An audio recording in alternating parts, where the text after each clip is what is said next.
One quick question is, Stefania, you can't co-host, right? You can't do a co-host.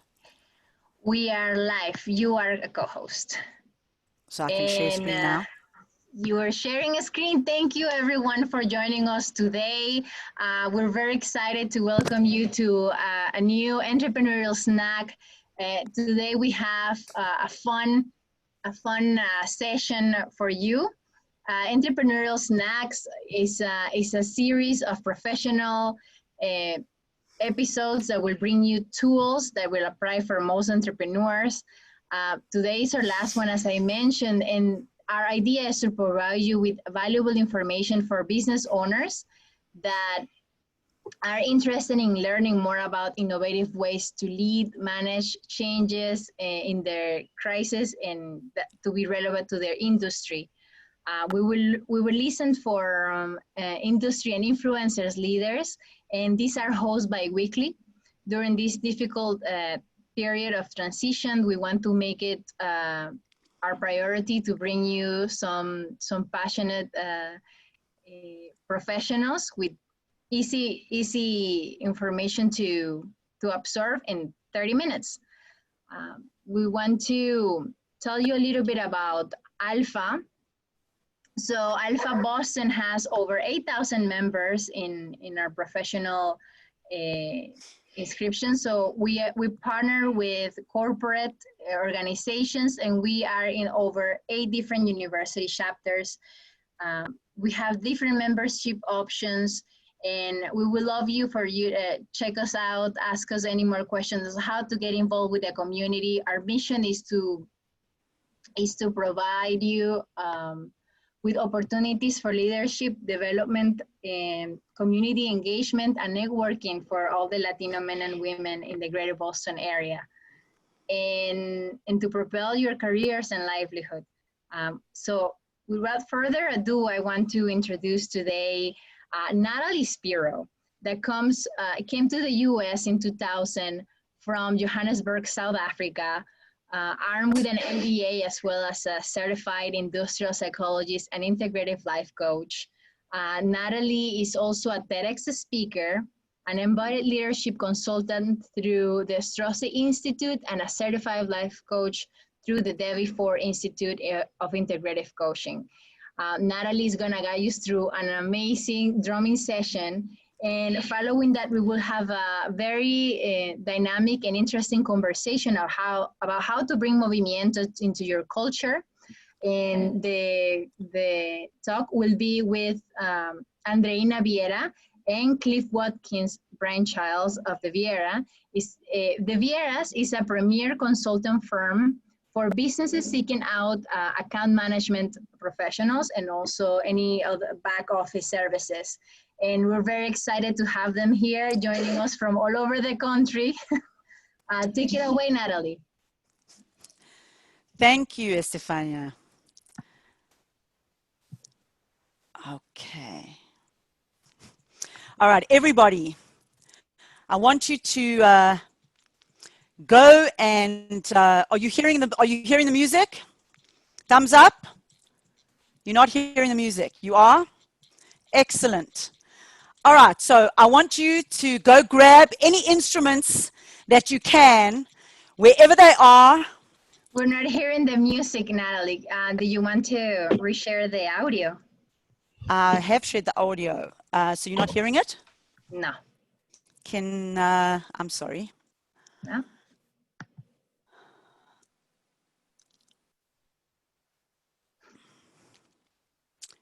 Okay, now you're sharing the computer sound. I can see the. All right. Yes. Let's hit replay. Go and fetch a musical instrument from your house. Anything. It could be kitchen utensils.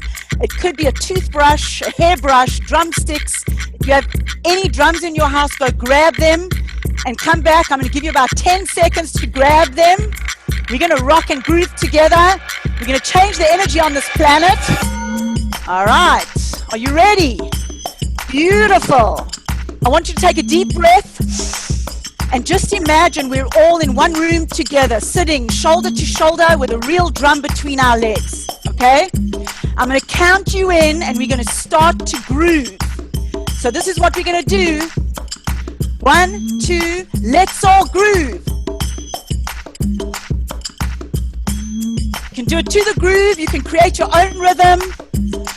But just know that this is what it feels like to harmonize together as one powerful ALPFA community of members and non-members of ALPFA, because you all are courageous and brave Latino men and women who are beautiful leaders out there who are going to help change this planet. So as you kind of improvise in this space of acceptance, and you can do whatever you like, create your own grooves, you are able to play with others, right? Tapping into that broader community, the community energy, and to create something that is bigger in its whole than it is in the sum of its parts. Okay, so groove it. Now I'm going to get us to speed up our play into a rumble. This is a rumble. So you hit it fast, whatever you're playing on. All right? And I'm going to count you in with 1, 2, let's all rumble. Here we go. We're going to raise the vibration out of this negative COVID energy. Here we go. 1, 2, let's all rumble. And rumble. And rumble. Stop.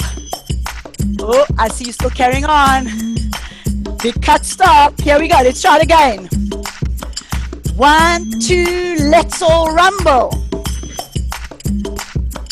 Rumble. Rumble. Stop. Rumble. Rumble. Stop. Rumble. Rumble. Stop. Here we go. One more time. Rumble. Stop. Rumble. Stop. Rumble. Stop. Okay, I got you there. All right, beautiful. Now, I want everybody in this audience who was born in a state that is to the right of Texas, I want you to get back into the groove, okay? So you're born in a state to the right of Texas. 1, 2, let's all groove. You guys. The other guys, wait for me. All right, you guys keep it going.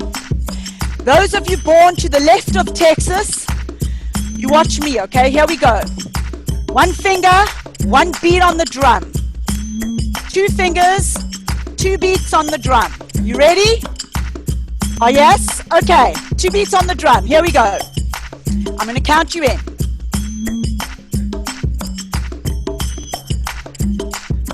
No. Here we go.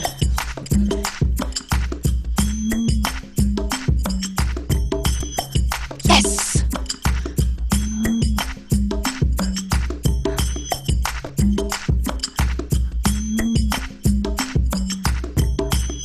Only one. Okay, another string.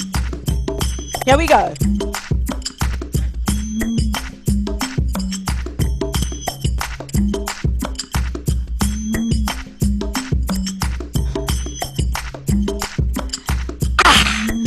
Beautiful. 1, 2, let's all groove. All right, guys, those born on the right of Texas,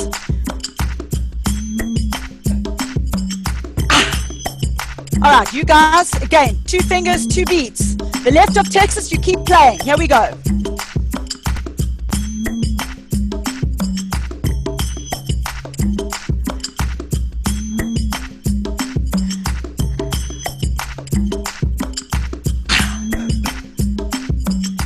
Not so good. All right, let's try 9. Here we go.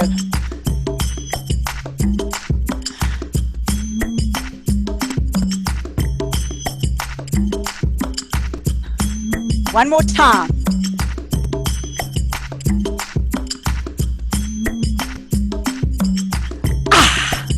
Beautiful. You guys, 1, 2, let's all groove. Beautiful.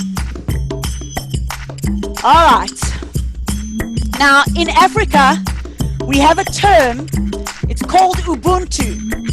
And what it means is that I am who I am because of those around me. And what it talks to is that we cannot live in isolation. We're all interconnected, just as we are here in this community. So when we make music together in a group, it's like creating a new language, right? I'm going to play something on my drum, and you're going to respond back to me with yours. So everybody,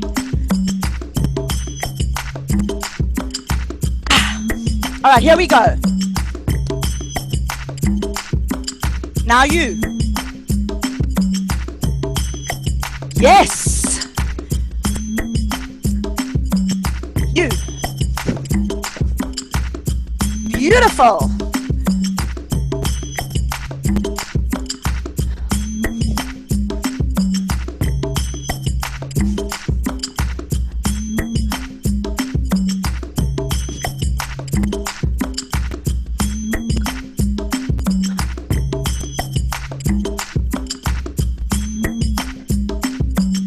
Beautiful. One more time.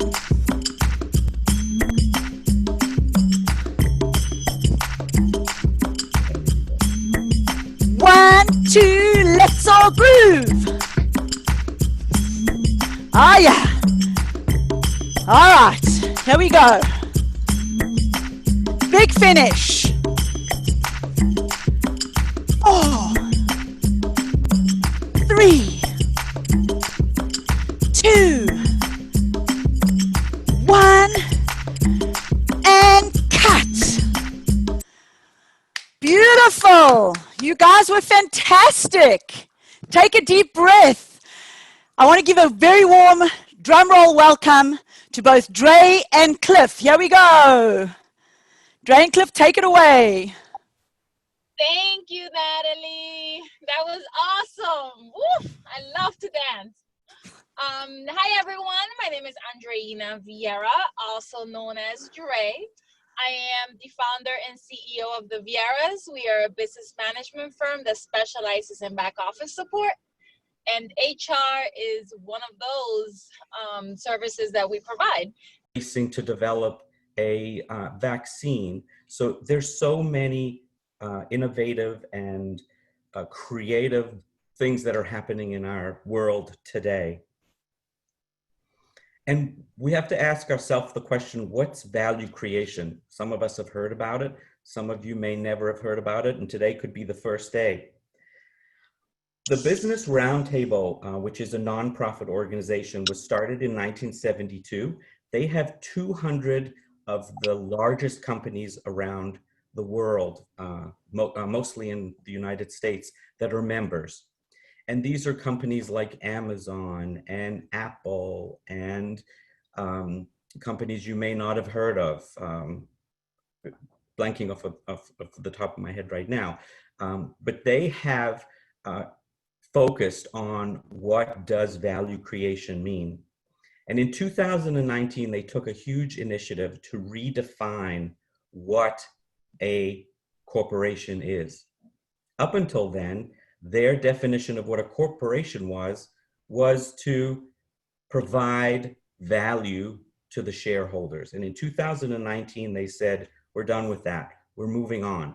We're going to be creating value for our stakeholders. And the stakeholders are customers, employees, suppliers, communities, and the shareholders. Two examples of how this change transformed was, there's a company called ALPFA, and they created free student education tools for teachers and provided it to everybody around the world. Lego, a company that you may have all be very well familiar with, they created an opportunity for children in China, in rare parts, remote parts of China, to connect with their parents while their parents were working. This is value creation. These are examples of what these companies have done. So how do we create value with our employees? Our current crisis has made it even harder for us to create value. And so the first question that I ask myself, and I want to ask Dre, is what have you seen from your clients? What have they done to try and create value, or what have they done to shift in order to manage what's happening in COVID? Well, what I've seen, in particularly with my clients, is, for example, one of our clients is in the higher ed arena. They're in higher education institution, and they had to shift entirely. We're used to going to schools, and now we can't. So right away, they went to the remote learning model, and they're slowly starting to pilot some sections of the school to go into classes. But once you get to the building, everything is so much different. And I think that part of the value that all business, regardless of which industry you're in, is being able to pivot and doing it gracefully, quickly, and being able to make that shift and understand that just because there might be a regulation or a guidance this week, it's not set in stone. We've written reopening manuals plans for multiple companies, and every week, even day by day, things are changing. So having that understanding that you need to be open, you need to be flexible, and also understand people are home. They may have children. There's a lot going on. We're dealing with lots of things. As you can see, this is not a back screen. This is my vehicle. Talk about being able to be flexible, right? So greetings from North Carolina. Yeah, so I think that being able to be understandful, and as an employer, being able to provide that guidance and also that support that employees need right now, because it's really not easy trying to manage and wear all these different hats that we're wearing. Exactly. I think pivoting is really the point that we're trying to make, and trying to understand what have companies had to do in order to pivot so that they can continue to be successful. Do you have any personal examples of what's your story? Have you had to pivot with something different in your personal life today? Well, yes. So, for example, we all know the masks. I wear masks everywhere I go. That's to be safe from the pandemic. But also something that's been a drastic change in my life is that I'm wearing hoops. I have my coarse hair down because of all of these Black Lives Matter movements recently. I have felt empowered to go to a business meeting wearing hoops, which I've been an entrepreneur for 4 years, and I have never been in a meeting with hoops, because I felt that I was giving the wrong impression, and I felt that I might have been judged. And that has changed. The culture has definitely changed. I feel better than ever. I feel empowered. I feel that I'm also demonstrating to my children that it's okay to live in the skin you're in, and enjoy the natural beauties that we all have. So that's been a drastic change on my end. So Cliff, you're gonna see me in hoops quite a bit now. I think this might be the first time I have my hair down. It is. We've worked together for 2.5 years, and this is the first time I've seen your hair down. It's in any kind of time we're together, even when we're working in the office or even at a client meeting. It's great to see it. It looks fantastic. Thank you. What's important once we talk about pivoting and shifting is that we're all going to have to face our company culture through a different lens. And the different lens that we're trying to present today is through movement. When I asked you, Dre, about the word movimiento, tell me what it means to you. What do you think about? It means everything. It means from me stretching in the morning to me having to be at work and needing to move fast because there might be a deadline coming up. It might mean I need to type faster. Me tengo que mover. I need to move. It can be I have that rice on the pot. Let me go move it. But it can also mean that I'm able to embrace my culture and I'm able to embrace the music. I love salsa. And back when I was in the corporate world, in my office, I always have music playing. And as soon as someone walks in, I shamefully lower it. I hide the music because I don't want to be rude to anyone else. But now I feel empowered to say, no, wait, this is my music. This is my movement. This is how I express myself. I literally wake up to music. I have music playing before I brush my teeth. I have music playing throughout the day on a headset. And I think it might be part of the Latino culture as well, where there's a lot of movement, there's a lot of rhythm within us. And we're constantly being able to let that go, express ourselves in that way. I was taking a yoga class last year where on Fridays, it's not yoga, it's literally music and you jump, you crawl, you do whatever you want with the music. It's between you and that moment and that freedom. So movement to me, movimiento means freedom of expression, freedom of being able to communicate. It's the universal language. It definitely is, and music is a huge part of the Latino culture. It's a huge part of many other cultures around the world. It's a language that everybody can understand, and hopefully we were able to try and demonstrate it today through our drumming session. Do you have any comments about the drumming session? How did you think it went? I think it was amazing. As a leader myself, an entrepreneur, I'm often leading, right? That's what I do. So being able to be led through music was kind of taking a step back and relaxing and enjoying the moment. So it was definitely kind of therapeutic also. It felt so good. I think I'm gonna be drumming on my way to Florida, where I'm heading to next. Exactly. That'll keep your driver awake, hopefully. Yes. Music makes it easier for us to learn. I'm a trainer, so I do a lot of training for employers and their employees. There's basically three ways people learn. The first way is called the kinesthetic way, and that is when people want to touch what they're learning or make something on their own so they can learn how to make it. Another type of learner is a visual learner. That's somebody who likes to see something on the screen or read a PowerPoint or read it on paper.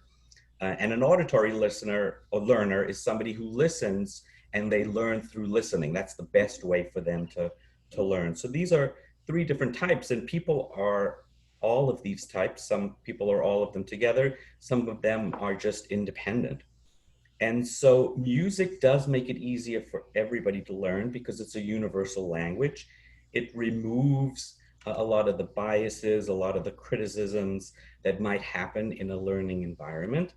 And it's a great way to use as when companies are considering culture shift. When we look back as an HR professional or a business leader to pre-COVID, and we think about what was our culture in the organization then, and now what's our culture going to look from a forward perspective as we face all of the ongoing battles against racism. We have to be able to figure out different ways to teach our organization, our employees, how to manage through that. And one suggestion we have today is to consider music a movimiento. So thank you all for participating today. Great to have a great community. Thank you, Natalie, for getting us all energized and excited. And we appreciate everybody participating. now we have some time for questions and answers. If people would like to ask some questions, happy to participate. Yes, please feel free to submit your questions through the Q&A or the chat portion. Thank you, Cliff and Andreina, for such a wonderful interaction, and Natalie for that energizing drumming session. I see some people very excited about it and are ready to bring the salsa and the movimiento into their day and into their culture. So, Natalie, I think that the first question is for you, and we have in our audience. It says, can you tell us a little bit about growing up in South Africa? Natalie, you there? Natalie? We lost Okay. her. I think we lost Natalie, but maybe Andreina, can you tell us a little bit about your background and how was music and movimiento part of your childhood? Yeah, sure. So I was born in Puerto Rico. My mother was Dominican, so I was raised in a Puerto Rican and Dominican household. Most of my aunts are Colombian, so I have the Colombian gene somewhere as well. And I was raised in Puerto Rico, and then I came to the States. And being raised in Puerto Rico was an amazing experience. But once I got here, I felt like an imposter. I was like, okay, I don't feel like an American. If I go to Puerto Rico, I feel like I'm no longer considered a Puerto Rican because I wasn't born in the Dominican Republic. I wasn't considered a Dominican. So who am I? It took me years to really answer that question as to where do I fit in? And I feel that a lot of immigrants feel the same way, where you're not from here, you're not from there, you're from everywhere. And perhaps you might feel not accepted in certain places. And that transitioned into even the workplace. If they ask, they would ask me, where are you from? What's your background? I feel like I have to give this long story where I can't just say, well, I'm from Massachusetts, born and raised, you're done. No. Well, I lived from this year to this year there, this year to this year here. But now again, because of everything that's going on in the world, I'm starting to finally feel included. And I'm embracing my background. So Wonderful. actually, I can answer Simon's question.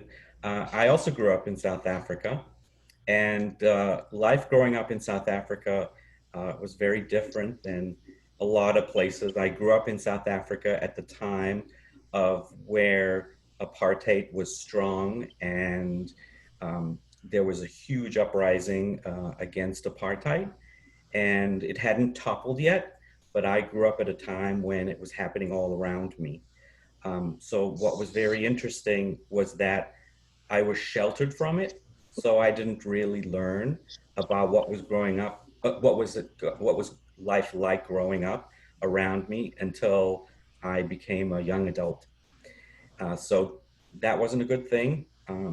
My parents didn't do a great job, and we talk about it, and we've managed through that.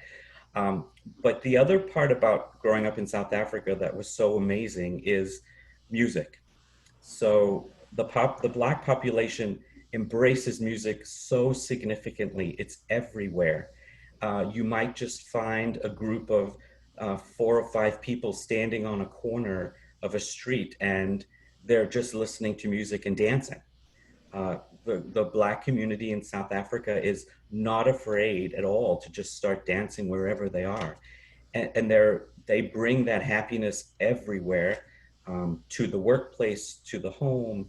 And anytime I hear that music, that they have a specific style of music that they play, I just get these tingling feelings inside, which are huge memories from growing up with it all around me.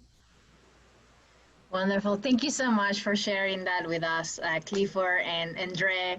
I can certainly relate also to your story, Andreina, coming from different backgrounds. Thank you. And thank you for the whole session. And Natalie, we thank you as well. everyone for joining us today. Please stay tuned for our next episodes coming up. We have some great surprises for August, and we look forward to hearing from you. Fill out the survey after this session ends, and keep movement out of your as a part of your week, and stay positive. Thank you, everyone. Thank you all. Bye-bye. Thank you.